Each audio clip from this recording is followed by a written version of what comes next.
Good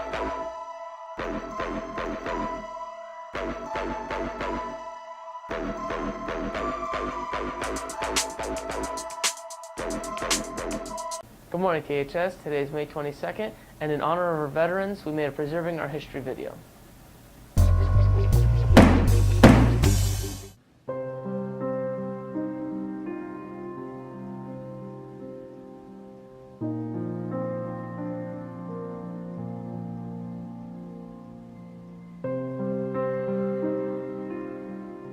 Most people that experience a traumatic event experience these symptoms and they go away over time. Unfortunately, people with PTSD, those experiences, those symptoms not only increase over time, but they intensify as well. PTSD is the acronym that they use to describe post-traumatic stress disorder. And what that is hard to explain. Some people believe that the diagnosis itself is the reason these veterans are avoiding treatment. I actually have PTSD. I went to Iraq in 2004, 2005. I saw some horrible things and lost some friends. My return home was very difficult for me. I got diagnosed with post-traumatic stress from the VA about, I think it was 2008 maybe. And it was a long recovery. So now I'm out advocating for people who have post-traumatic stress so that they understand that it's a normal reaction to war.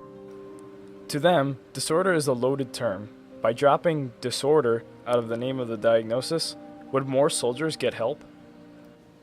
So post-traumatic stress itself, I think for some, and I know some veterans feel very strongly that the D disorder has a negative connotation. However, if you want to play semantics, disorder, if you look up disorder in the dictionary, it's a disruption to the normal process of. So, on the one hand, I am sympathetic to the fact that it does have that negative connotation to it because it is a normal reaction to an abnormal experience.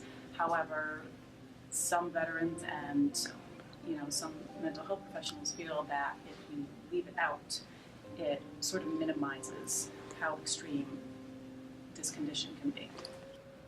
In 2009, the average suicide rate was 19.4 per 100,000 men.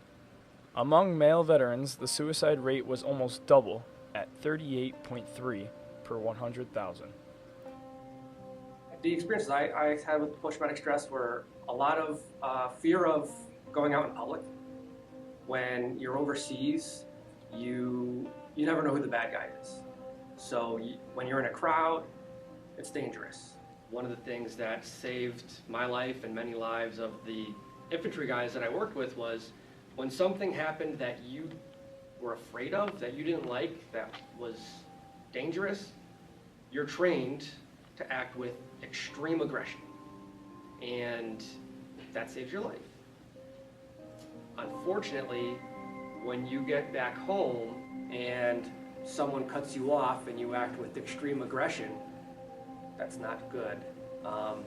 When your wife and you are having an argument and you react with extreme aggression, it's also very negative. 2 out of 3 military marriages are failing because of the effects of combat trauma. It takes that one person to say, how are you doing? And maybe that's all it takes for that person who's having a really hard time to go get help. Go talk to someone who's been through it before. We're fortunate, especially in Connecticut.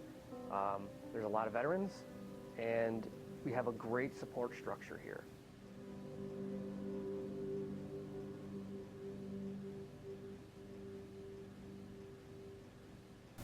Have a good weekend, THS.